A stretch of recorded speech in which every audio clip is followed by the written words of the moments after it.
Google bukan sekadar perusahaan teknologi ini, adalah mesin inovasi dunia. Dengan misi mengorganisasi informasi dunia dan membuatnya dapat diakses oleh semua orang.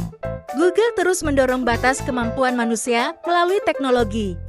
Setiap program yang dikembangkan dari Android hingga didorong oleh semangat kolaborasi, kreativitas, dan keberanian untuk mencoba hal baru.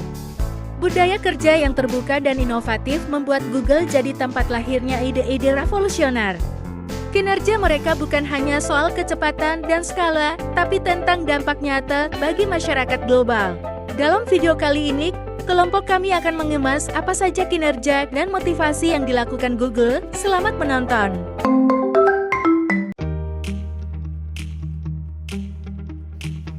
Hai teman-teman semuanya. Nah, pada kelompok kami hari ini akan membahas tentang chapter 9, yaitu Managing Work and Motivation. Nah, pada chapter 9 ini, kelompok kami akan membawakan tentang kasus dari perusahaan Google, di mana kita akan mengulik bagaimana strategi Google dalam meningkatkan keterlibatan dan motivasi karyawan. Nah, kenapa kelompok kami memilih Google?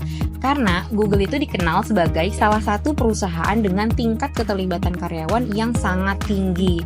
Karena Google ini memiliki budaya kerja yang sangat inovatif dan berorientasinya itu pada kolaborasi, sehingga menjadikan Google ini sebagai tempat kerja paling idaman di banyak profesionalitas di seluruh dunia. Nah, perusahaan Google ini tuh secara konsisten mereka berinvestasi dalam kesejahteraan karyawan, pengembangan profesional, dan keseimbangan kehidupan kerja atau work-life balance yang semuanya itu berkontribusi pada tingkat kepuasan dan loyalitas yang tinggi di antara para pegawainya. Nah, teman-teman, hingga saat ini Google itu menempati peringkat ke-8 sebagai tempat kerja terbaik secara global.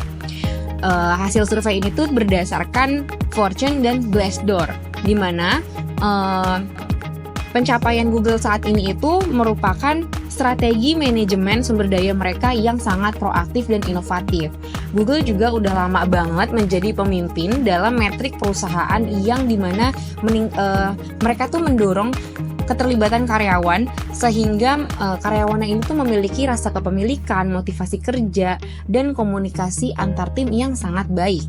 Nah, melalui berbagai inisiatif ini, Google itu berhasil menciptakan lingkungan kerja yang mendorong kreativitas mereka dan produktivitas mereka yang sangat tinggi. Nah, dengan pendekatan yang menekankan pada pemberdayaan individu dan keterlibatan karyawan, atau kita bisa kenal sebagai motivasi karyawan yang sangat tinggi, Google ini berhasil mencapai tingkat tujuan jangka panjang yang sangat dinilai berarti untuk para perusahaan di global. Oleh karena itu, pada kelompok kami akan membahas tentang faktor-faktor apa sih yang menjadi kunci keberhasilan dari Google ini. Oke teman-teman, silahkan disimak. Baik, jadi tadi kita udah mendengar narasi yang udah dijelasin sama Karin. Lalu sekarang saya akan membahas faktor-faktor apa aja yang menjadi kunci keberhasilan dari Google. Yang pertama itu adalah misi yang jelas dan menginspirasi. Jadi Google itu mempunyai misi di mana mereka itu mau membuat dunia menjadi tempat yang lebih baik melalui teknologi. Jadi Google ini nggak hanya menjadikan misi ini sebagai slogan semata, tetapi mereka benar-benar mengintegrasikannya ke dalam aspek pekerjaan dan budaya perusahaan mereka. Baik, yang kedua itu adalah dorongan terhadap inovasi. Jadi Google itu menerapkan kebijakan di mana karyawan diberikan waktu 20% dari jam kerja untuk mengerjakan proyek yang mereka minati atau biasa disebut dengan passion project. Nah, jadi dengan kebijakan ini Google itu secara nggak langsung meningkatkan kreativitas dan kepuasan kerja karyawan. Nah, melalui kebijakan ini mereka itu banyak menghasilkan produk revolusioner seperti Gmail, Google Maps, dan Google AdSense. Masuk ke poin ketiga, kunci keberhasilan Google.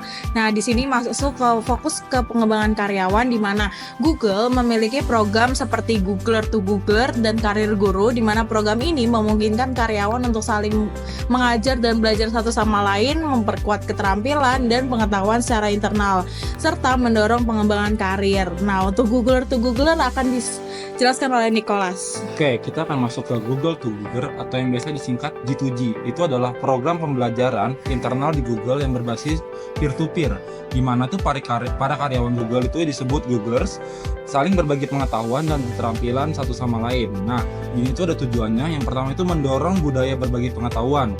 Yang kedua itu bisa mempercepat pengembangan keterampilan dalam organisasi. Yang ketiga itu meningkatkan kolaborasi lintas tim dan fungsi. Nah, contoh aktivitas dalam program G2G ini, yang pertama itu kita bisa melakukan workshop atau pelatihan yang diajarkan oleh karyawan untuk karyawan lain. Misalnya seperti public speaking, machine learning, atau bahkan mindfulness. Yang kedua itu sesi mentoring informal antara Googlers.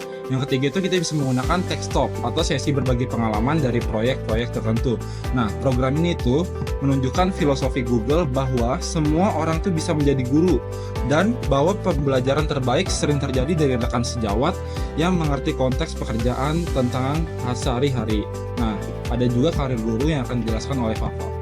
Nah, untuk Karir Go sendiri adalah program bimbingan karir internal di Google yang dirancang untuk membantu Googlers mendapatkan panduan dan saran mengenai pengembangan karirnya. Tujuannya ini adalah pertama memberikan akses ke mentor berpengalaman di luar tim seorang Googler. Terus kedua, membantu dalam pengambilan keputusan karir seperti promosi, rotasi peran, atau eksplorasi jalur karir yang berbeda. Ketiga, bisa mendorong pengembangan profesional dalam jangka panjang. Nah, cara kerjanya gimana? Pertama, seorang Googler dapat mendaftar untuk sesi dengan karir guru berdasarkan topik dan kebutuhan mereka. Karir guru adalah Googler senior atau berpengalaman yang telah dilatih untuk memberikan bimbingan karir secara objektif dan mendalam. Nah, sesi ini biasanya bersifat rahasia, 1-1, dan tidak terikat langsung dengan evaluasi kinerja formal. Wah, menarik banget ya antara Google to Googler dan juga karir guru. Ada nggak sih perbedaan antara kedua tersebut? Nah, kalau perbedaannya itu, pertama dari fokusnya sendiri, Googler to Googler itu lebih pembelajarannya peer-to-peer yang udah dijelasin tadi. Nah, kalau karir guru itu lebih ke bimbingan karir individu. Nah, kalau bentuk kegiatannya ini, tadi kayak Googler to Googler lebih ke pelatihan, ada workshop, atau sharing sesi berbagi. Nah, kalau karir guru ini benar-benar bimbingan pribadi, 4 mata. Nah, untuk pemberi materi atau mentornya itu kalau Googler to Googler itu sesama Googlers. Nah, kalau karir guru itu senior itu sebagai karir gurunya. Nah, tujuannya, di sini perbedaan tujuannya itu kalau Googler to Googler itu meningkatkan keterampilan. Nah, kalau karir guru itu membantu perencanaan dan pengambilan keputusan karir. Oke. Faktor keberhasilan lainnya, yang keempat, itu ada umpan balik dan keterbukaan. Google menggunakan survei tahunan seperti Google Gaze untuk mendengar opini karyawan. Ada juga sesi seperti Open House Fridays, di mana kalian bisa bertanya langsung kepada pimpinan. Nah, yang kelima, itu ada lingkungan kerja inklusif. Terdapat 16 grup sumber daya karyawan untuk mendukung kesetaraan ras, gender, disabilitas, dan veteran.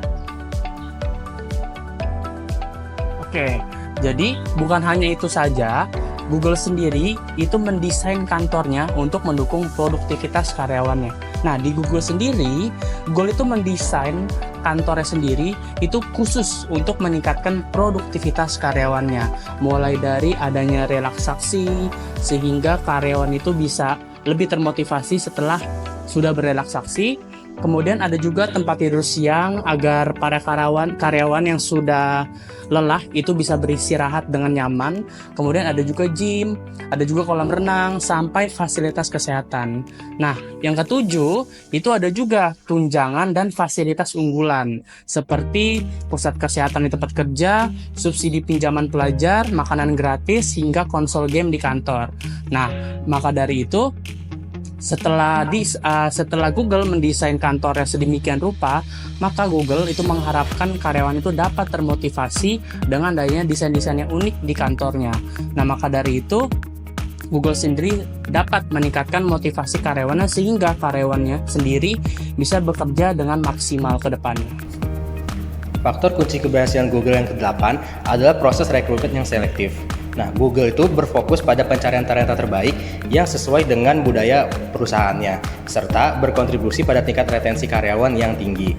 Nah, di balik kesuksesan Google pernah mengalami tantangan yang membuat dia tuh mendapatkan kritik pada bulan Januari tahun 2024. Nah, kritik yang didapat itu disebabkan karena cara mereka menangani PHK yang dianggap itu kurang berkomunikasi dan kurangnya keterlibatan para manajer. Nah, Hal ini menunjukkan pentingnya transparansi dan rasa hormat, terutama saat perusahaan itu menangani masalah di masa sulit. Kesimpulannya, jika kita ingin berhasil dalam managing work and motivation, kita bisa melakukan pendekatan yang dilakukan oleh Google. Nah, pendekatan ini adalah pendekatan yang meningkatkan keterlibatan karyawan atau employee engagement serta memotivasi karyawan.